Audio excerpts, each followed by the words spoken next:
Constitutional carry, open carry, concealed carry. There seems to be a lot of confusion on all these, and hopefully this video, when I break it down, will go over it. But let's start with the Mississippi State Constitution, since it's short and kind of to the point. Section 12 of the Mississippi State Constitution. The right of every civilian to keep and bear arms in defense of his home, person, or property, or in aid of the civil power when thereto legally summoned, shall not be called in question, but the legislator may regulate or forbid carrying concealed weapons. I see a lot of people commenting Mississippi is a constitutional carry state, and you're right, but it says that it can be limited by the legislator. That's why I always tell them to exchange constitutional carry with open carry, but don't get into the mind just because it's constitutional carry that you think you can just do what you want or however you please. There's still some restrictions to it. Now, this brings me to the Mississippi State Statute 459-101, which is the license to carry the stun gun, concealed pistol, or revolver. License fees, exemptions, no license required to carry pistol or revolver in purse, briefcase, fully enclosed case, etc. Alright, subsection 24. A license under this section is not required for a loaded or unloaded pistol or revolver to be carried upon the person in a sheath, belt holster, or shoulder holster, or in a purse, handbag, satchel, other similar bag, or briefcase, or fully enclosed case, if the person is not engaged in criminal activity other than a misdemeanor traffic offense, is not otherwise prohibited from possessing a pistol or revolver under the state or federal law and is not in a location prohibited under subsection 13 of this section, which I'll go over in just a moment. Our state statute 9737-1, deadly weapons carrying while concealed, use or attempt to use, penalties concealed defined. Subsection 4, for the purpose of this section, concealed means hidden or obscured from common observation and shall not include any weapons listed in subsection 1 of this section, including but not limited to a loaded or unloaded pistol carried upon the person in a sheath, belt holster, or shoulder holster that is wholly or partially visible, or carried upon the person in a scabbard or case for carrying the weapon that is wholly or partially visible. Okay, those right there was just the definition of concealed. What concealed is defined by law. Just means if you look at somebody and if you can't just see it right away, then it would be considered concealed. Go into open carry. According to the Constitution, which is where your constitutional carry comes from, and a law in 2013 that created the open carry. In 2013, a law clarified the open carry of a firearm, at least partially visible outside of clothing, is allowed in public by the Mississippi Constitution. The state constitution allows legislatures to regulate only concealed carry of a weapon. The AG has opinion that local governments can place some restrictions on open carry in sensitive location that is prohibited on school property. In 2014, law passed that allows people to challenge local governments that adopt firearm regulations more restrictive than state laws. Government boards can declare some places, generally those not open to the general public, as sensitive areas and ban firearms there. But the law passed 2014 also allows a process for people to appeal such decision and is required at specific signage. Open carry changed again in 2015. The governor signed what's been called the purse carry into law, which allows Mississippi's to carry guns concealed in a purse, briefcase, satchel, or bag without a permit, but still subject to the restricted places.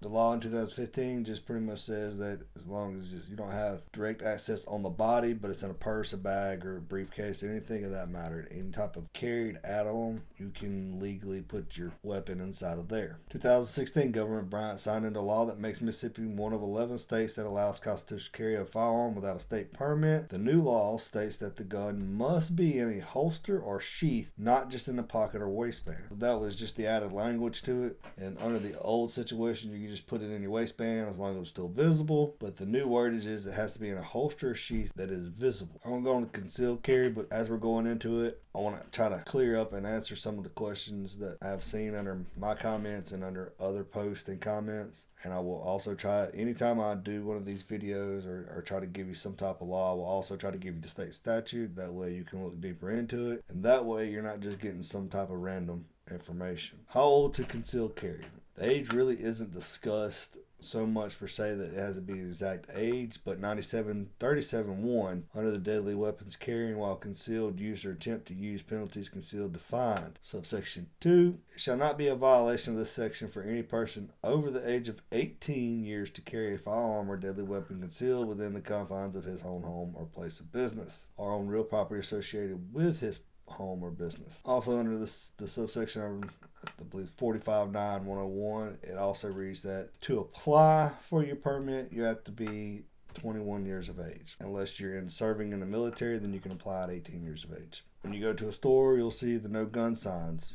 What necessarily does that mean? 45.9.101, license to carry stun gun, concealed pistols or revolvers, subsection 13. In addition to the places in this subsection, the carrying of a stun gun, concealed pistol, or revolver may be disallowed in any place in the discretion of the person or entity exercising control over the physical location of such place by the placing of a written notice clearly readable at a distance of not less than 10 feet that the carrying of a pistol or revolver is prohibited. It pretty much means anybody that has the rights over the property, like a business, it may not necessarily be the business owner, but the business manager can put up a sign saying no weapon or no guns or anything of that matter, as long as you can read it within 10 feet of the sign and it clearly states no gun, whether it's symbol or words. Just don't do it. That brings me into the employer restriction of firearms.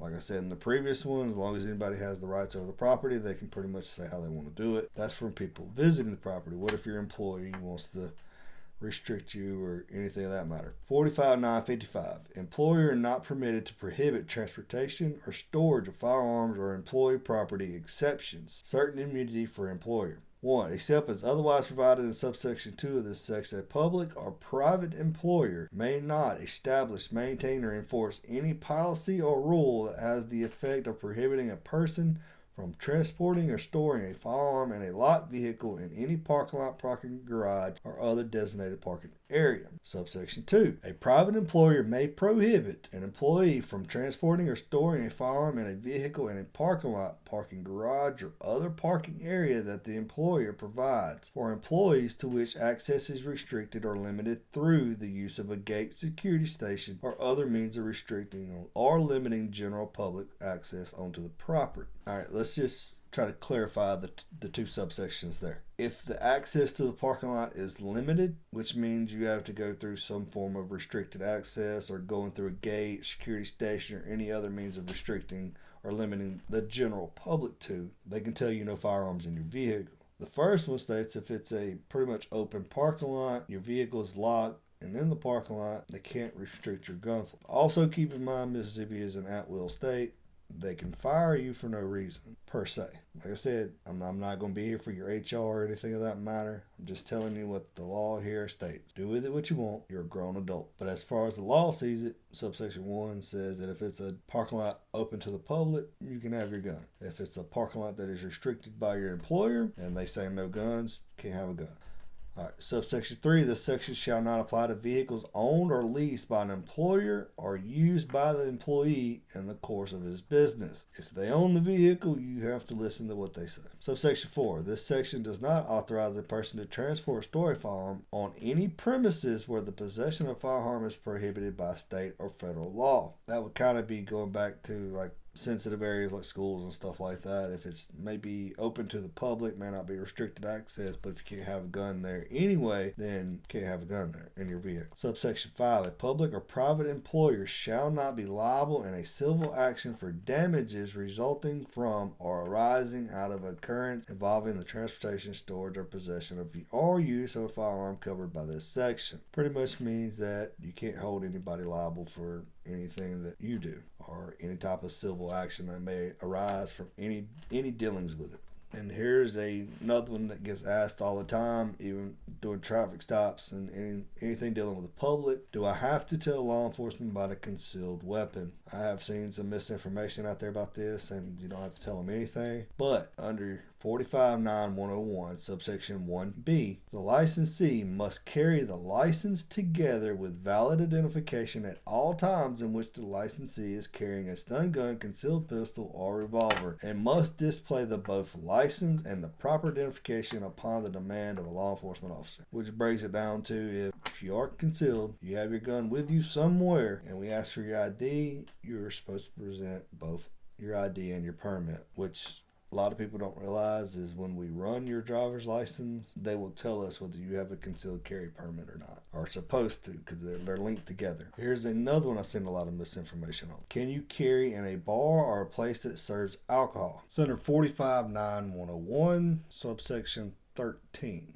Says if any portion of an establishment licensed to dispense alcohol beverages for the consumption on the premises that is primarily devoted to dispensing alcoholic beverages, any portion of the establishment in which beer or light wine is consumed on the premises, this is primarily devoted to such purposes. Just saying, if they serve alcohol, you're not supposed to carry your firearm there. Alcohol and firearms do not mix. We all know that already. If you're at a restaurant that serves alcohol, I would say personally stay away from the bar or anywhere that, say, like they have game night on the patio where everybody out there is drinking. I would say stay away from there. Stay away from the bar. Sit at just the regular area where the majority of the people in there are just eating and not consuming alcoholic beverages, which means you yourself cannot consume any type of alcoholic beverage. If it's a bar that serves food, I would say absolutely do not carry anywhere inside of there or anywhere close to there. If you do, if you go to there to eat or drink, you need to leave your firearm at home or wherever you want to leave it.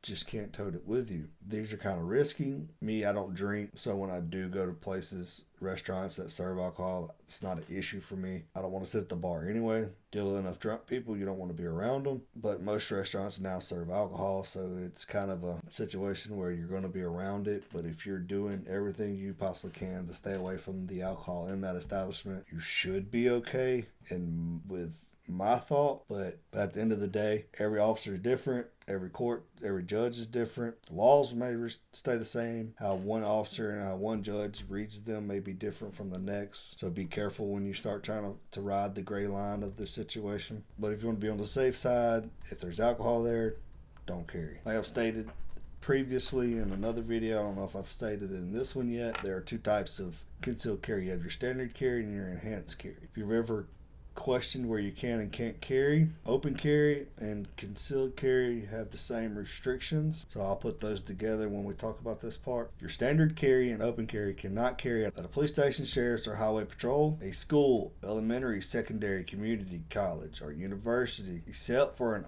authorized firearm related activity if you're competing. I added in if you're competing, but the way it's worded here, then worded separately somewhere else. Of course, if you're competing, you would have to have the firearm to compete in. But if you're watching, you're not necessarily competing, and you're not in a firearm-related activity. You're the spectator. A detention facility, prison, or jail. That was not surprising because even when I'm at work, I can't carry my firearm into the jail. Just can't do it. And some of the prisons are crazy. You can't even take pens in, like writing pens, any type of metal on our uniforms we have to take off. It's anything in our cars we have to take out. A courthouse or courtroom, a polling place for elections, a meeting place of a governing body, including legislature and legislative committee meetings, a school, college, or professional athletic event not related to fire. Bars are the bar areas of restaurants or any area of the establishment primarily devoted to dispensing alcoholic beverages. An airport terminal, except properly baggage guns to be checked for lawful transportation on an aircraft. If you want to tote your gun on an airplane, contact the airport and follow their guidelines and rules. A church or place of worship, except as provided in a new law from a church authorized armed security team. Any place where carrying a firearm is prohibited by federal law, such as a federal courthouse or post office. A private business or property that properly posts notice that firearms are banned. Area that has been declared a place of nuisance because of illegal activity. Concealed carry with enhanced permits still cannot carry at the following: any area declared a place of nuisance.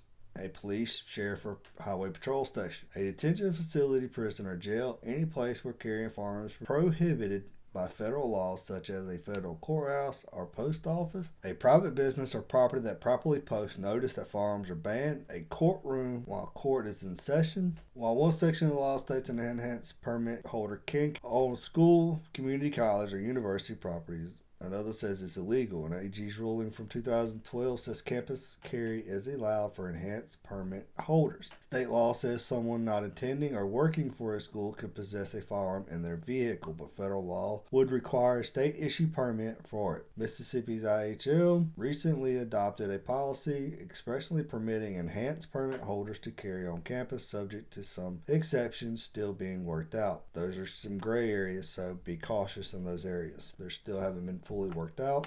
They may get worked out, they may not. That's something that may change in the future. And keep in mind that laws change every year. What may be good this year may not be good next year. What may not be good this year may be good next year. Can't ever tell. Keep those in mind. Local government authority.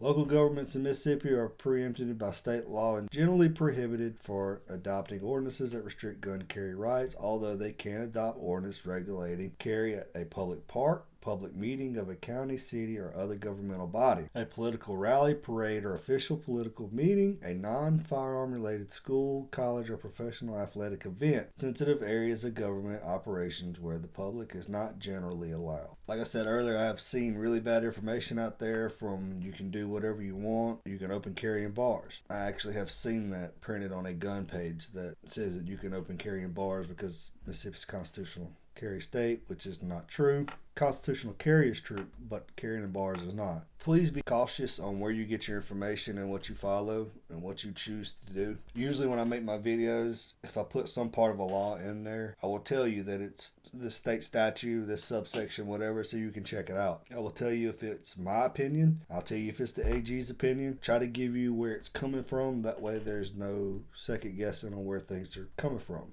I do that so you can go back and look it up for yourself. Some people are visual learners. They can see the video and actually pick up on it better, or some may want to go research it for themselves and read it for themselves. I'm perfectly okay with that. If you watch one of my videos and you still want to know more, I try to put the state statutes in them everywhere so you can check it out on your own. At the end of the day, the crime and punishment falls on you and not the person giving you the bad information. If you do something that you read online and it actually is illegal, that falls on you, not them. That's why I tell you out here, I have all these disclaimers, because I can sit here and tell you that this is illegal, and some people still will not understand that, and they will go break the law and try to blame somebody else. It's on you. I always try to remind people of the ignorance of the law clause, which states just because you do not know a law exists and you break that law, you can still be found guilty of it. There is no ignorance of the law.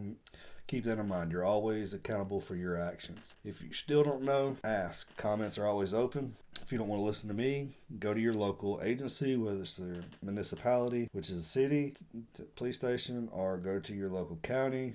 Ask them. At the end of the day, if you are still looking at this, my recommendation would be take the 8-hour enhancement class to get your hands-on training with somebody. They will take you out there. You have to do your target practice, do everything else, and you will have somebody that is you can do one-on-one law training with. They will know more laws. They will know, being that I do not teach the concealed carry classes, I don't have as much information and literature as they do. That's why I always suggest, if you want to do something like that, always take the course. At the end of the day, it could help you out, save you some legal issues, may clear up some issues that you're having legally. If you ever have to use your weapon down the road in a concealed carry case, they have ways to help you out with that. There's other benefits to getting your permit as far as travel and buying firearms, but I'm going to leave that up to them. They can discuss that with you better, because I'm not sure what states will accept our concealed carry, but some states will. And with all the gun things going on, you see it on the news every day that more states are doing it. Some states are still kind of iffy on it. They can break that down and go over it better with you. But at the end of the day, I will fully recommend that take the class. If you have any legal advice, speak to a lawyer. Always get legal help. And if you ever wanted to support the channel, you could do so by liking the video. If you like this video, you like the other videos I've done, just hit the like button. If you want to stick around for more and be notified, hit subscribe to the channel. It helps me out, may help you out. I am going to start putting links to items in the descriptions. That some will be affiliate links, mostly to Amazon. That way that when you buy something, I will get a small percentage. It doesn't cost you anything extra, but it does go to help the channel. Start adding those into the descriptions on this video and to the past. You should see gun cleaning kit, gun oil, targets, etc. in the comments. So go check the description out, click those. If you like them, buy them. If not, then You may see something else you like. But thank you for watching. Have a great day.